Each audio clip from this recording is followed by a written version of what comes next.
Hello everyone, I'm Dr. Shireen Saini and welcome back to our initiative, What After Dentistry. Now, as you all know, we are a team of dentists with healthcare management background and we are here to guide you and make you aware of the various career options in dentistry and healthcare. Today, we have with us Dr. Uma Mudliar, an oral pathologist and a public health professional in the United States of America. Dr. Uma graduated from Dr. D.Y. Patil Dental College and Hospital, Navi Mumbai. She has practiced dentistry for about a span of 5 to 6 years before pursuing MPH from Mailman School of Public Health, Columbia University. She's currently working with the Cicero Consulting Associates as a healthcare planning consultant.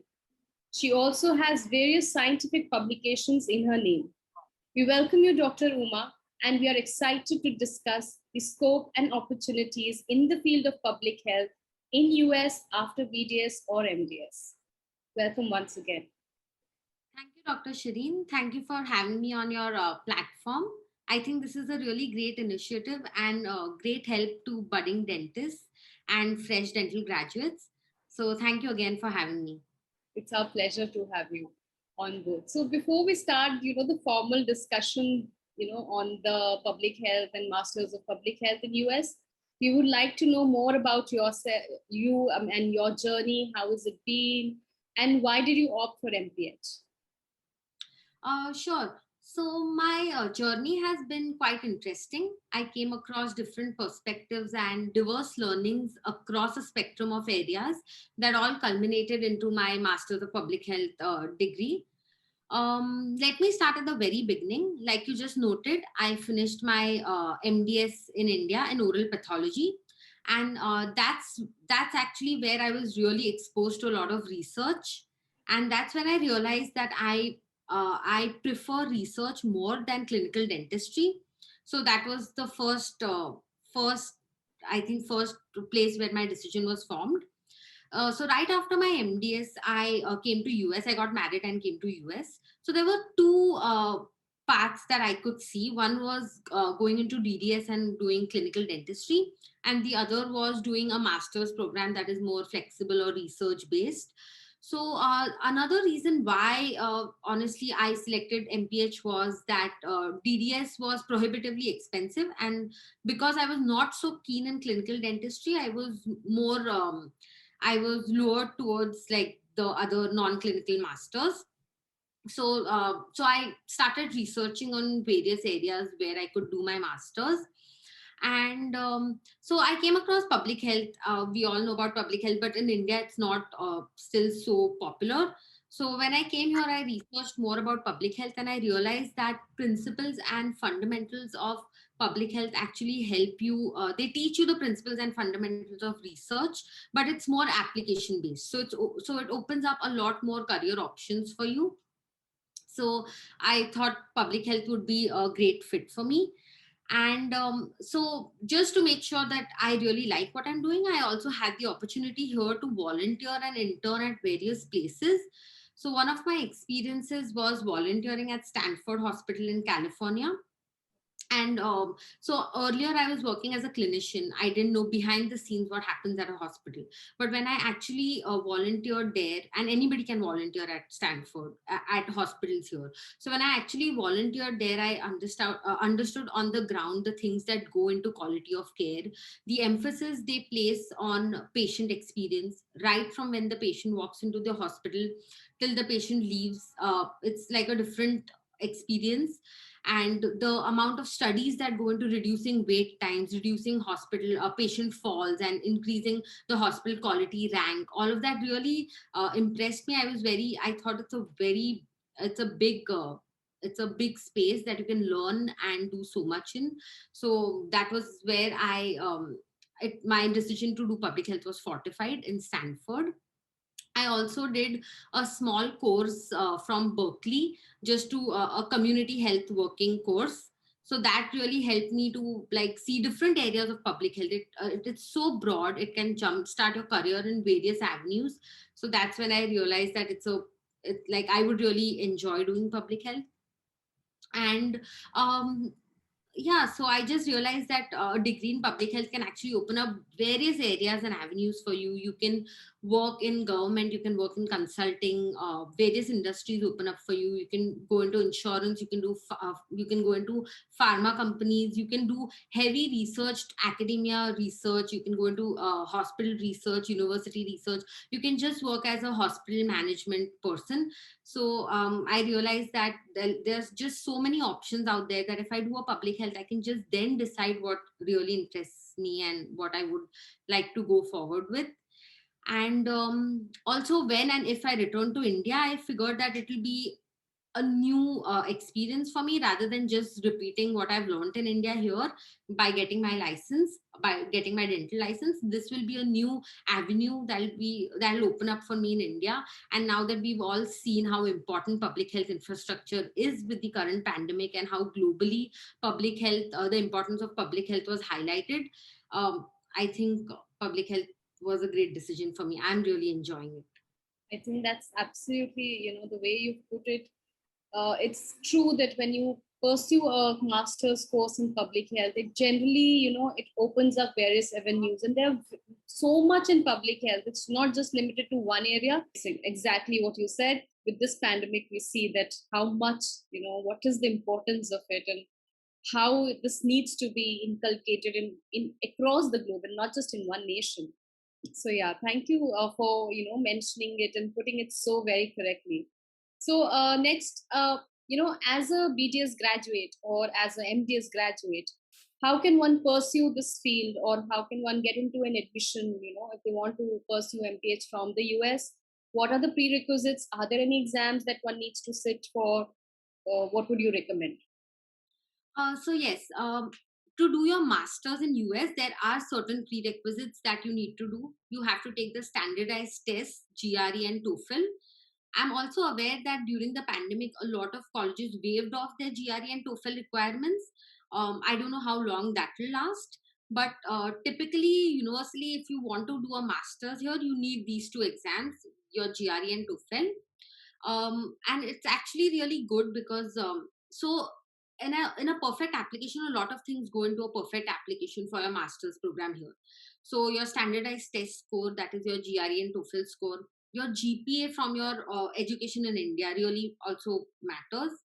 Then your there's something called as a statement of purpose or a personal essay. Few colleges just need a statement of purpose, few need both statement of purpose and a personal essay.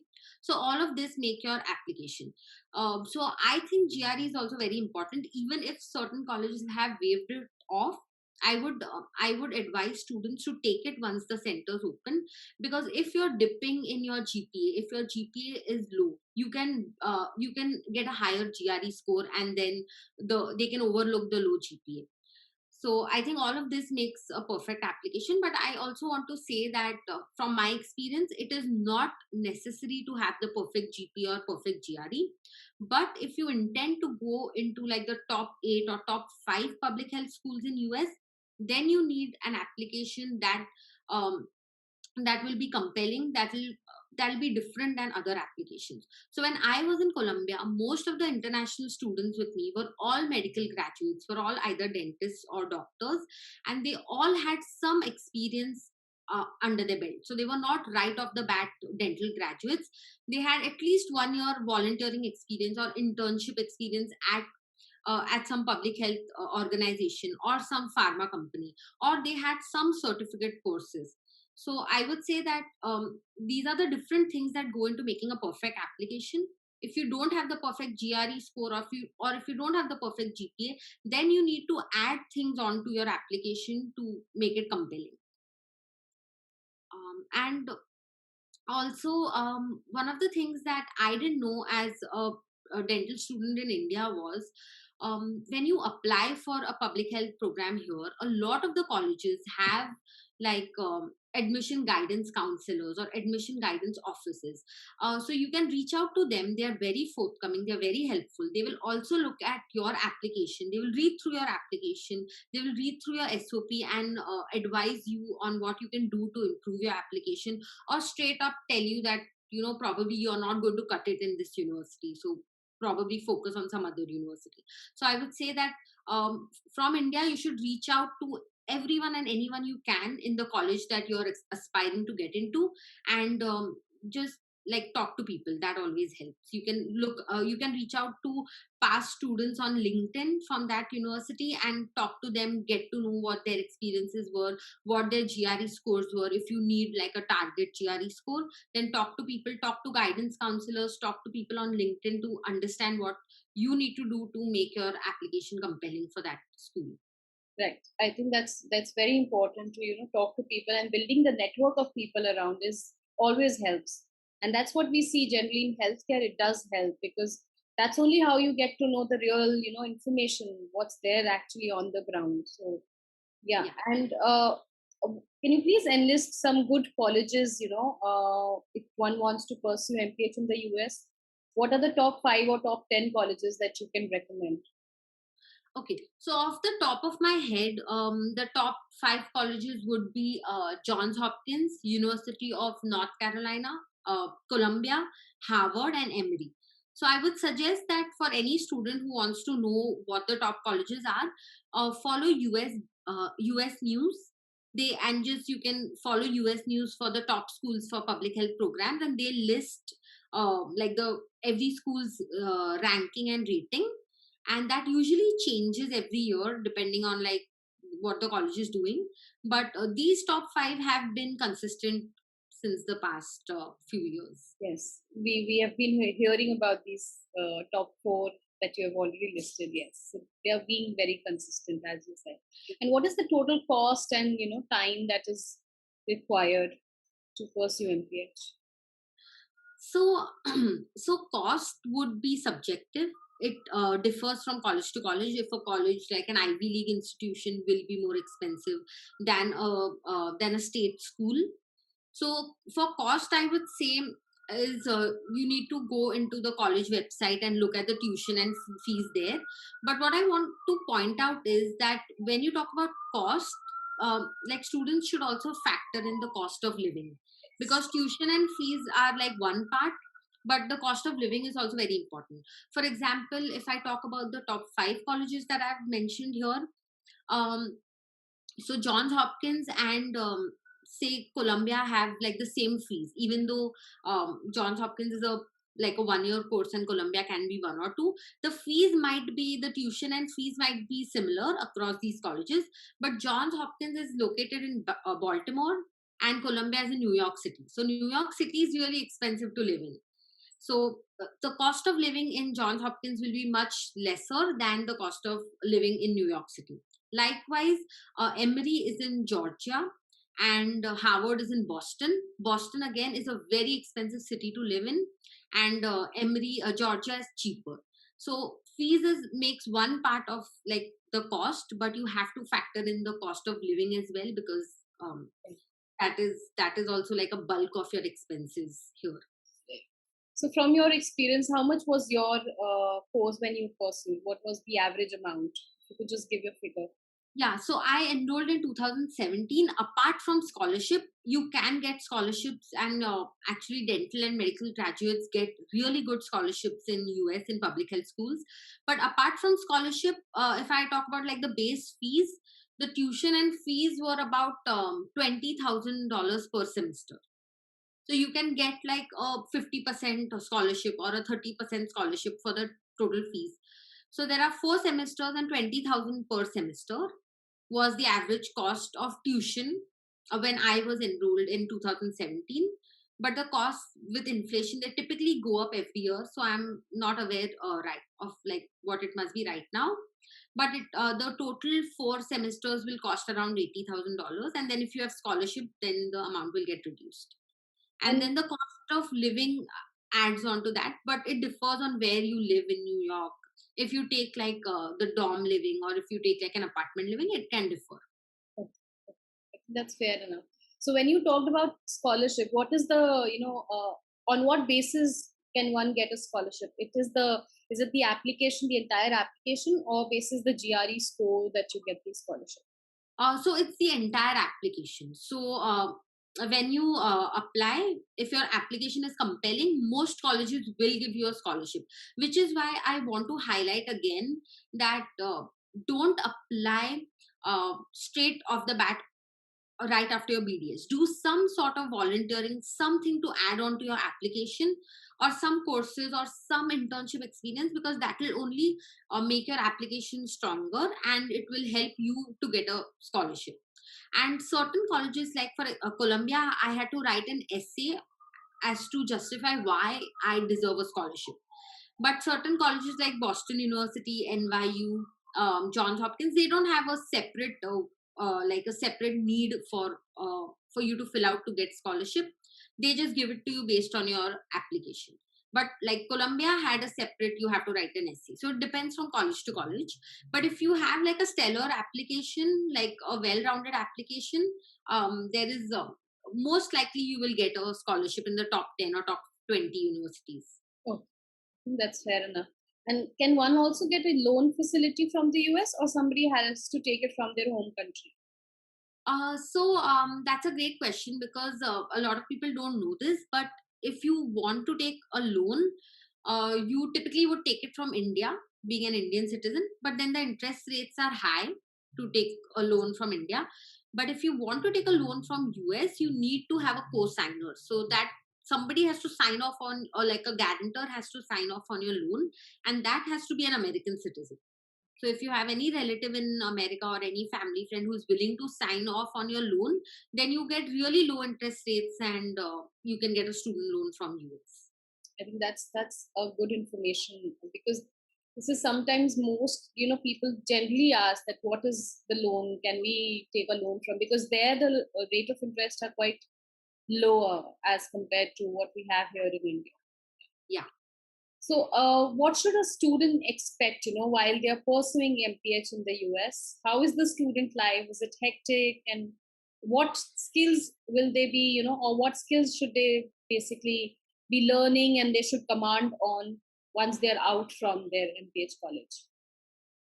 Okay.